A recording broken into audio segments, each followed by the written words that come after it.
Hey, y'all, what it is, man. We back again on the track again. They don't like us because we're African. Nah, I'm just playing. It's the big boss, how boss dog, K Poke through with a dough. Hit the top to his boxing. Man, we got the man, the legend, the soldier. Salute to all our soldiers. Coach B, aka Brody on the hustle. You know what I'm saying? This is Clutch Factory. We clutched up, we clutched out. You know what we talking about. We're gonna do things a little differently this time. You know what I'm saying? This is the new year. Happy 2025. Coach B, do your thing. Introduce yourself. Welcome to 2025. Let these people know what we got coming to the channel. What it is, folks, you know what I'm saying? New year, new date. You know what I'm saying? 2025, like Capo said. Just be you. Be authentic. Be real. Do what you need to do. Not what you want to do. Not what you think you got to do. Do what you need to do to make yourself happy in 2025. Everybody should be striving to make themselves happy. I'm going to say that first and foremost. But you know what time it is. It's Clutch Factory. We clutched up. We clutched out. We here to talk this boxing. Like he said, we're going to do something a little different. We're finna add some new flavor, some new twists. We're going to have some new guests on the show. So just be on the lookout. Just be on the lookout. And don't be surprised when we get these cameras back on, too. That's big facts. That's big facts. Another thing we got coming. Shout out to Mine on Granny's podcast. That's gonna be up and running. I got a full game plan for that, so that's gonna be up and running. Boss Hog Boxing, y'all know that, man. Y'all go over there, listen to the channel if you want to. Like I say, that channel is if you want to hear that real. It ain't like Clutch Factory. Clutch Factory is more of the professional set. The Boss Hog Boxing is we just sitting in the barbershop talking boxing. But today we got a little bit of boxing we're gonna discuss, man. It's some fights that might get made in 2025. It's some fights that are being made in 2025. We got David Morell versus David Benavides. We got David versus David. We got Teofimo Lopez possibly going against Subaru Matias. We got Keyshawn Davis, the businessman, versus Dennis Baranchuk, right? And that might be on February 14th. You know, Valentine's Day. Ooh. You know what I mean? Hey, y'all make sure y'all get y'all girls something. But anyway, let's start with the first one. David Morell versus Dave Benavides. Big fight, 175. Dave Benavides is making fights happen outside of Canelo. They going around him. They say, you don't want to fight us? We're going to go around you. We're going to make the fights together. Now, most people are looking at this fight as a step-up fight for David Morell. And they looking at this fight for Dave Benavides is just kind of like he just giving Dave Morell opportunity.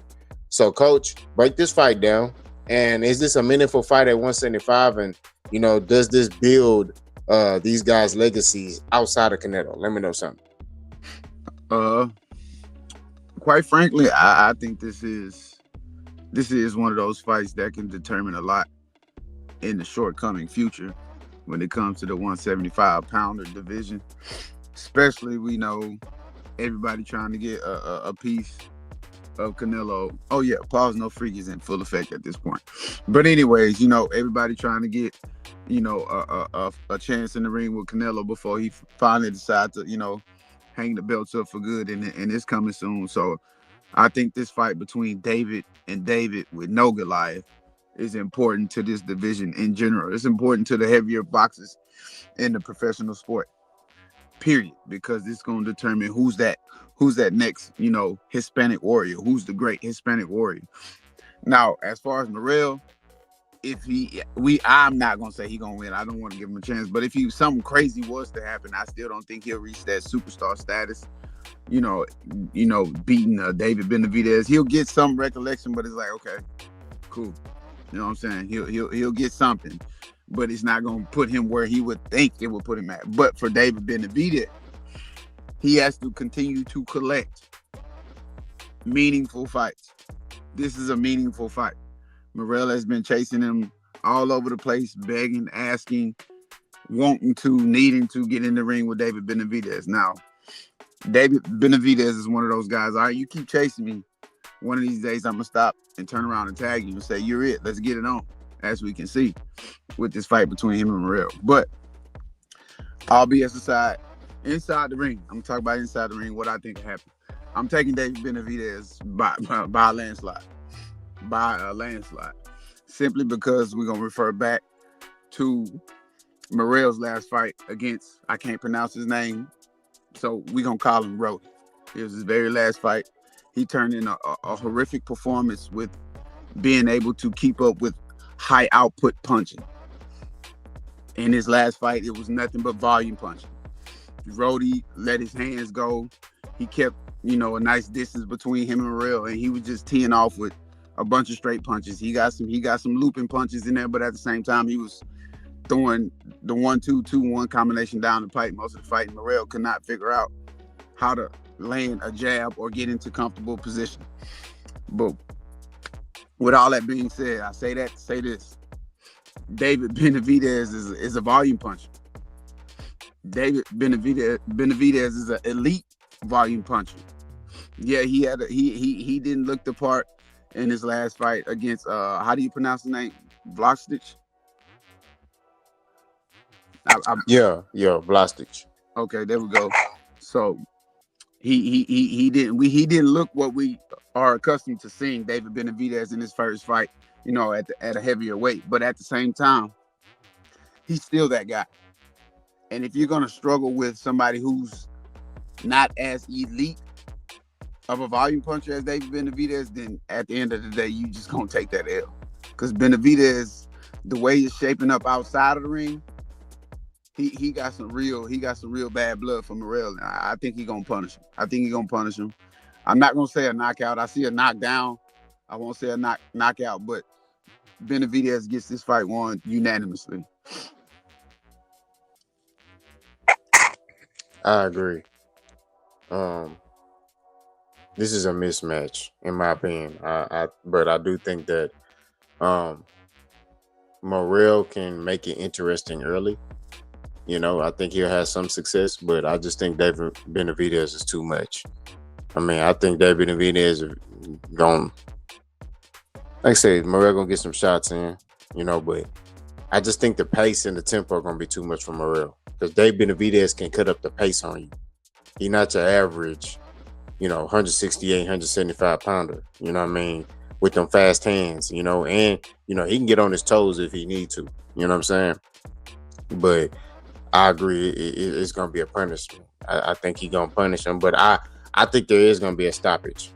I think it's gonna be a mercy stoppage. I think it's gonna be one of those situations where Morell's team, Ronnie Shields, throws in the towel. I'm picking round 9. I just think Dave Benavides, man, all the outside antics that Dave Morell been doing, him throwing belts at his head and stuff like that, all the trash talk. I just think Dave Benavides, he taking that to heart, and he gonna really try to punish this dude. But let's segue off into the next topic.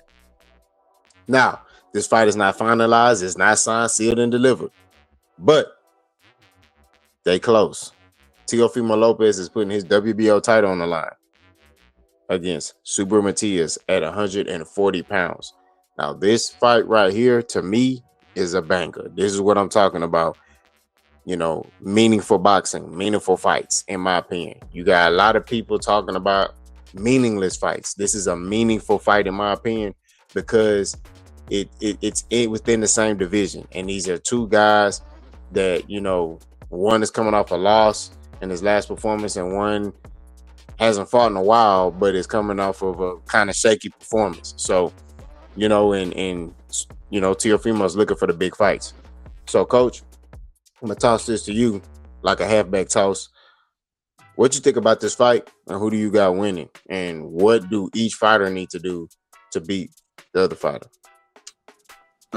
In lieu of what you already mentioned, just like you said, both of these guys, one completely struggled and lost in his last fight against Liam Paro in Subriel Matias, and the last guy struggled with something should be fundamentally sound in Teofimo Lopez against Ortiz. Ortiz was escaping out towards Teofimo's lead hand. That's normally not something you see in the realm of boxing. I don't care if it's amateur, professional, for play, whatever you want to call it. somebody is being able to escape towards your lead hand says a lot. You know what I'm saying? I don't know if I couldn't really tell when I look at it if it's due to footwork or him just not, wanting to take that risk and fire that lead hand, or is it just him not seeing it? Is he not registering it? I don't know what it was with Teofimo Lopez in that fight, but again, that's a dangerous habit to develop. Letting guys escape to your lead hand, that causes for you to get hit with a lot of stuff, a lot of looping shots, a lot of overhand shots, a lot of uppercuts. You know what I'm saying? That becomes dangerous if somebody knows how to use their angles and footwork and know how to, be slick in the pocket. But anyways, let's move forward. We got, like you said, mentioned T.O. versus Subriel Matias. And again, like you mentioned, this is a meaningful fight. I respect this fight. Like just because you got two guys, one who was on fuego, in the middle of last year in Subriel Matias, and then you got the other guy who's kind of starting to fall off people's radar. He's starting to fizz out because of some of his antics in and out of the ring, his performances in and out of the ring. You know what I'm saying? So this is one of those fights that I would love to happen and watch, because this can help build or finish off one of these fighters. Again, I don't want to see no fighter go down and just, in an abysmal pit of whatever of life happens after you start losing in boxing. But at the same time, both of these guys can build off of this. You got Matias, who's a dangerous power puncher, and then you got Teofimo Lopez, who can be, when he's on his A game, one of the most elite fighters in front of you when it comes to his footwork, his head movement, the way he throws his punches, because he comes with a lot of dark arts when it comes to boxing. He does a lot of stuff most fighters don't do, and it affects the fight plan. But anyways, I'm gonna be honest. I got Teofimo washing Subriel Matias simply because he didn't up this level a little bit. He didn't up his antics a little bit. He went and started working on his defense with Eddie Reynoso. So I feel like that alone right there should bolster Tio forward and put him in a place to where it's like, oh, I feel it. I feel like I'm, becoming him again. I'm him. You know what I'm saying? I'm still here. Let's do this. You know what I'm saying? Because you're working with a guy who's been around a lot of fighters, and he's a winning corner. You know what I'm saying? So T.O. should feel that within his spirit, within his vibe, within his fight plan. And I just see him coming out there, lighting Subriel Matias up. Again, no knockout. But I'm going to say this one. I say this one is another unanimous decision in favor of Teofimo Lopez. Yeah, I agree. It's something that I mentioned on my channel and in other people's channels. Teofimo Lopez adding the acquisition of Eddie Reynoso into his camp is a game changer. He has another voice. I feel like his dad did a decent enough job, but Eddie Reynoso is everyone gonna be able to take him to the next level, defensively. And I think also he gonna be able to get Teofimo to basically make accurate and conscious decisions in that ring. And like you pointed out, Coach, you're allowing a fighter to escape. It was off his lead hand, right? So, or was it his rear hand? It was his lead hand. So you're allowing a fighter to do that. That's no. You get what I mean? So I think that basically Eddie Reynoso is going to establish a sense of discipline in Teofimo Lopez. And I think that Teofimo Lopez, if his head is on right, will be able to basically put it on Subriel Matias. You know what I mean? I just think Teofimo Lopez got a little bit more in his toolbox. Now, if he tried to do a phone booth fight with Subriel Matias, he will lose. I'm just being real. He got to box Subriel Matias. Subriel Matias is look, he a killer, but don't mean killers can't take losses. You get what I mean? And I think that Teofimo, if he just boxes, set traps, and kind of handicap Subriel Matias, he'll be able to win this fight pretty easily. He start trying to fight in a phone booth with Subriel Matias, body bag, toe tag. You know what I mean? You're going to see Teofimo Lopez laying on his back. So I think that he has to be smart.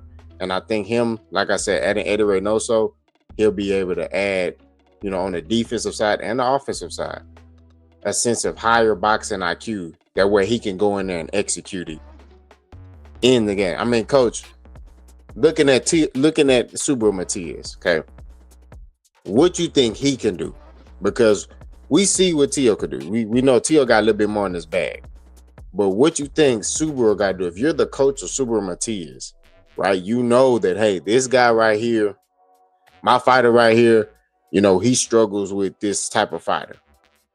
How will you game plan with your fighter to beat a Teofimo Lopez? Me, if I have a fighter like with the same attributes and characteristics of a Subaru Matias, and I'm going against a Teofimo Lopez, I will come up with a simple game plan. Be patient. Build upon something. Don't go out there just swinging for the fences, because eventually swinging for the fences is not going to work, and you might get clipped with something. May not knock you out, but it may, after you catch it, it may change your whole mental fight plan. You know what I'm saying? So I just keep it very simple. Be patient. Utilize the jab. Still put your little overhand, your hooks in there, but don't be overzealous. Don't be too committed to land every single one of them. You know what I'm saying? Put it out there, see what you get. Find some reaction, you know what I'm saying? Kind of bait them a little bit and just be patient with it. Because a guy like Teofimo, he'll give you an opportunity. If you patient, you subtle, and you paying attention to what's going on, and you ready in that moment, Teofimo will give guys a chance to clip him and put him down. We've seen it before. We've seen it a few times. So with that being said, again, if I'm fight planning for a Subaru Matias to take on a Teofimo Lopez, regardless of who's coaching in his corner, I'm gonna tell him be patient. Be patient. Apply pressure when needed, and be ready for that moment. Because Teofimo he give some fighters a couple opportunities in certain fights. You know what I'm saying? So just be patient. Be humble, respect it, you know what I'm saying? Because he is, in my opinion, he's one of those boxers that can't be slept on with Teofimo Lopez. But again, don't get overzealous, don't get too anxious, be patient, but also be ready and be aware when that moment comes. 1,000% agree with that. Appreciate that, coach. We're gonna segue off into the next topic, the last topic, the top topic. Keyshawn Davis, the businessman, supposed to be rumored to fight Dennis Bernchuk February 14th on ESPN pay-per-view. This is a good little fight at 135. It's a meaningful fight, and like I said, in 2025, I just want to see meaningful fights. I don't, and I just gotta go on a rant a little bit, coach, because it makes me mad. 2024, it was just like a lot of bull crap in boxing. 2025, I just want to see meaningful fights. This right here is a meaningful fight. You got Keyshawn Davis, who's going from, prospect to contender status. He's fighting Dennis Bernchuk, who's 19-0, got 8 KOs. My bad, 9 KOs. And then you got Keyshawn Davis, who's 12-0 with 8 KOs. He's the one that got 8 KOs. Keyshawn Davis is coming off a great performance in his hometown of Norfolk, Virginia. Dennis Bernchuk, was coming off a great win. This is a great fight. You got Keyshawn Davis, who's exciting, and this fight right here would give him basically the experience if he's able to basically beat Dennis Bernchuk. This would kind of give him a little ammo to get a fight with Shakur Stevenson. Yes, I said Shakur Stevenson and Gervonta Davis, and the list goes on. Lomachenko, if he come back and fight. This will help him get that experience that he needs. So, Coach, tossing it to you, Coach's Corner. Break this fight down. Is this a meaningful fight? And who you got winning? Let me know something. A fight with Shakur? That'll be crazy. They buddy. I'll never fight my brother. He's my brother to the end. He's my. Anyways, I can go on and on about that. But like he said, is this a meaningful fight between Davis and Bernchuk? Hell yeah. Excuse my French. On both of their behalves. We were speaking about it earlier. Bernchuk, he already mentioned his record. What has he done? He's taken the belt. For those who don't know, his last fight, I believe, he took the belt from Emmanuel Navarrete. Very awkward fight, and those who know boxing, when you get in there with somebody that's awkward, you got to be awkward times 2 to beat them. You can't do the traditional stuff because sometimes it's just like what did I just get hit with when I was 100% in my fundamental bag. When you're going against those awkward fighters, but Baranchuk was able to be a little bit more awkward than Navarrete in that fight. He made him look kind of like, ooh, Navarrete, or you supposed to be up here with these people. So again, 19-0. He got the belt from Navarrete. Baranchuk, if he gets this dub, just think about what it'll do for him and his stateside stop. You know what I'm saying? A lot of people that know Baranchuk are really, boxing fans. They're into boxing. They don't have a favorite fighter. They don't have a favorite, promotional company. They don't have a favorite, you know, status quo when it comes to, they just into boxing. You got that, those are real boxing heads. People like that know, Dennis Baranchuk. Even with Keyshawn Davis, he's kind of turning into that, he's coming from that blur into that focused picture. He's right there.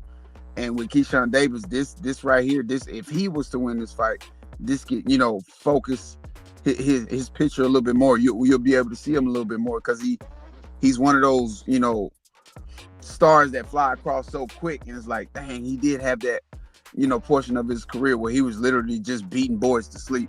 And that's the phase he's in right now, which is the phase he's supposed to be in. He's coming out of that prospect stage, like K-Pro mentioned. He's trying to transfer and transcend into that, that superstar status where he can, start doing and being able to manipulate and build his brand and get people to come out and fight him. He's on the verge of that, and he can be that if he can get one of these fights like this under his belt, to go beat another undefeated fighter as sharp as Baranchuk is. That'll be tremendous for Keyshawn Davis, because we know he's stressing for the tank fight like hell. I wouldn't mind seeing the fight either. And if we can get it, let's get it. 2025, we want meaningful fights, like Capo said. But anyways, let's get into the some of the attributes of these two, and then after I break this down, I'm gonna let y'all know who I think will win this fight. Keyshawn Davis, again, another violent puncher. One of those guys, if you want to stand there and go blow for blow, toe for toe, I'm with it. I'm 100% with it. Let's get it, because I think I can outpunch you. I think I can outmuscle you. So that's Keyshawn Davis's, that's his demeanor when he gets in there. He even when he talking after the fight, before the fight, when he on cameras, his eyes buck. He wild. He buffing up. He getting swole. You know what I'm saying? You really don't see him in the calm demeanor. So he's one of those fighters that just bring that flame, that fuego. He really tapped into his dog side. So with that being said, I think his number one attribute in this fight, for him to 100% win it with no problems, I think he's going to have to calm all that down. Focus and use your mental. Come out in your boxing bag against this guy. Because if you go out there with that He-Man, Macho Man, Randy Savage type stuff against a guy like Dennis Baranchuk, he with the BS too. He with it too. Let's just get that quiet and clear. If you want to stand there and bang all day long, well, let's do it. He with that too. But see, he's a little bit different. He can do that and still be at an angle. He can still be off the line. He can still be in an awkward position to where he's leaning, towards your rib cage, but yet he got an overhand right coming. You know what I'm saying? He's one of those guys. So I don't suggest Keyshawn Davis come out and try to live him down the shield. No, go box a little bit, because I know the dude can box. We've all seen him box a little bit, but he doesn't try to bring that out at all. He feel like if he can punish you, he gonna punish you. And it is what it is. I can respect that, though. That's him tapped into that dog mentality. But again, I know I'm going long-winded right here, but I'm excited for this fight. I want to see this fight. Again, it does a lot for both their brands, Baranchuk and Davis. It does a lot. Keyshawn Davis has 2 minor belts. Now he's a contender to get one of the belts. You know what I'm saying? Baranchuk, undefeated, young in his pro career. You know what I'm saying? 19 fights is not a lot of fights. You know what I'm saying? Keyshawn Davis, 13 fights. That's not a lot of fights. But they're doing what they're supposed to be doing, fighting in their prime for a belt, a meaningful fight. Let's keep that going. Let's keep that energy. Keep that same energy. But yeah, I'm a ride in this fight. I ain't gonna lie. People might be upset with me, but I think Baranchuk gonna get it. I think that awkwardness is just gonna be a little bit too much, and Keyshawn finally having to go all 12 against somebody who's, like Baranchuk, is gonna be tough. because he's gonna give him that footwork. He's gonna give him those angles. He's gonna give him that awkwardness. And I think it's just gonna be tough for Keyshawn Davis because he's not gonna be able to have multiple rounds in a row where he can just tee off on Baranchuk, and it might get into a firefight, but Baranchuk gonna withstand that. You know what I'm saying? So I'm gonna leave it at that. I'm gonna let Baranchuk have it with the split decision. Man. Shocking.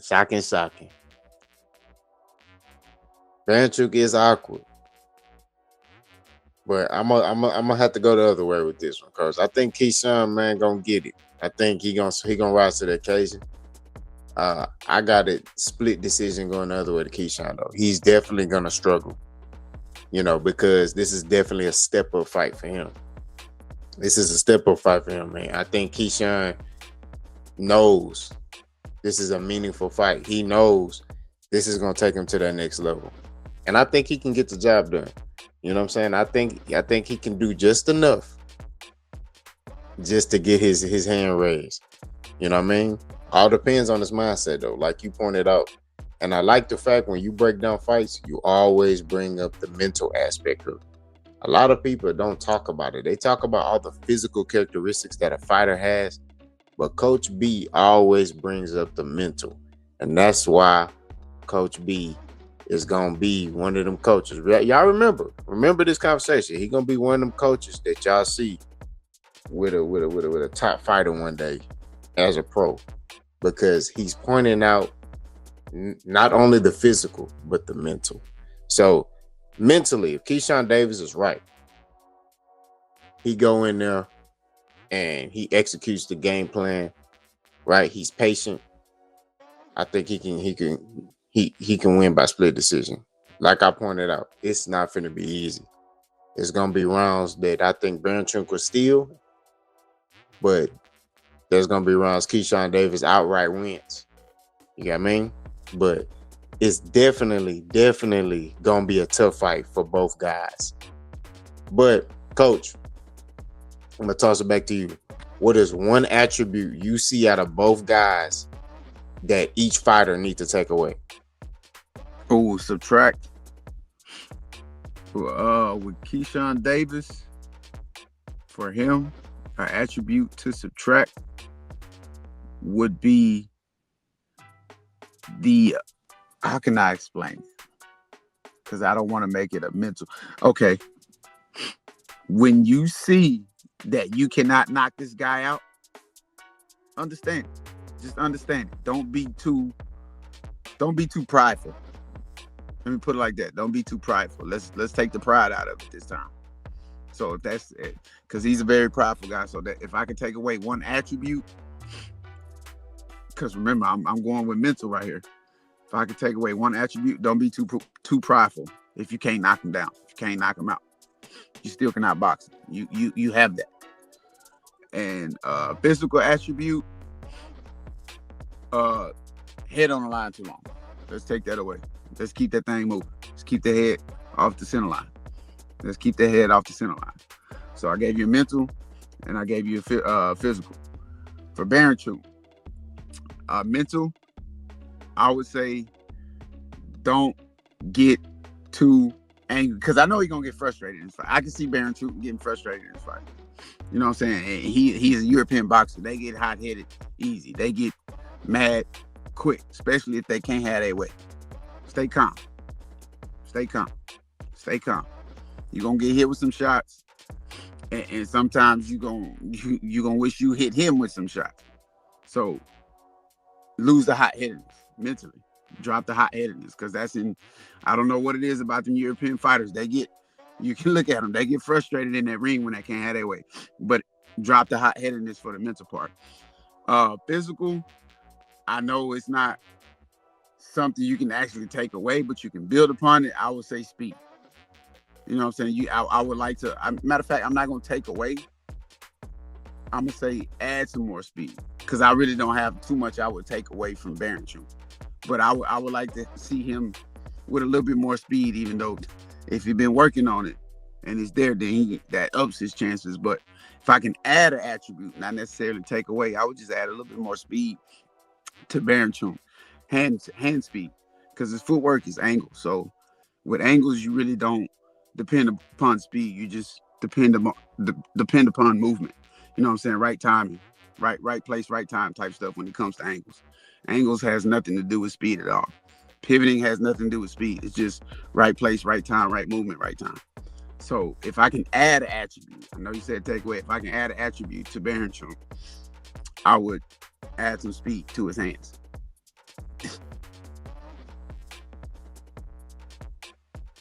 For me, Keyshawn Davis would be patience.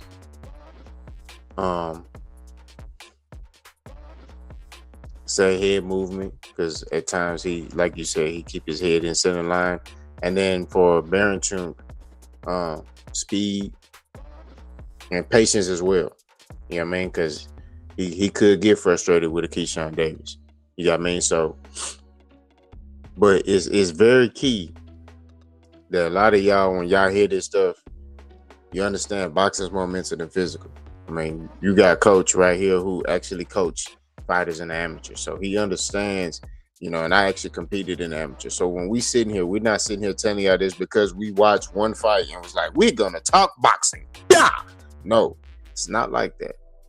What we have done, I've competed, he has coached. And you might as well say he's competed as well because he's passionate about coaching. You know what I mean? And y'all going to see. We got something brewing, with this clutch factor. This clutch factor is not only for YouTube. This clutch factor finna turn into something, and y'all gonna see. I'm not for speaking stuff publicly, but y'all gonna see when y'all come on to his channel one day and y'all see us somewhere else in the same room, and you talking to some people that we're over. Y'all gonna be able to see this. Coach, you got anything else? Nah, that's it. Close this out. All right, man. We didn't talk about Dave Benavides, David Morell, the Davids. We didn't talk about that boy Teofimo Lopez and Subriel Matias Patarico. We didn't sat here and we didn't talk about Keyshawn Davis from Norfolk, Virginia, and Dennis Baranchuk for the Ukraine. Shout out to Ukraine. Keep continuing to follow us. This is the Genesis. I told y'all, 2025, we're on your throat. We're not playing. Some big things coming for this channel. Continue to subscribe, like, and comment. Share this with everybody. Clutch Factory. Mind on Greatness. Go over there. Boss Hog Boxing. If you just want to chill and, hear some just regular boxing talk like we're on the corner, go over there. But continue to support us. This is the Genesis. We got big things coming. Pause that. Big things coming. Mark my words. I'm Boss. That's Coach. We out of here.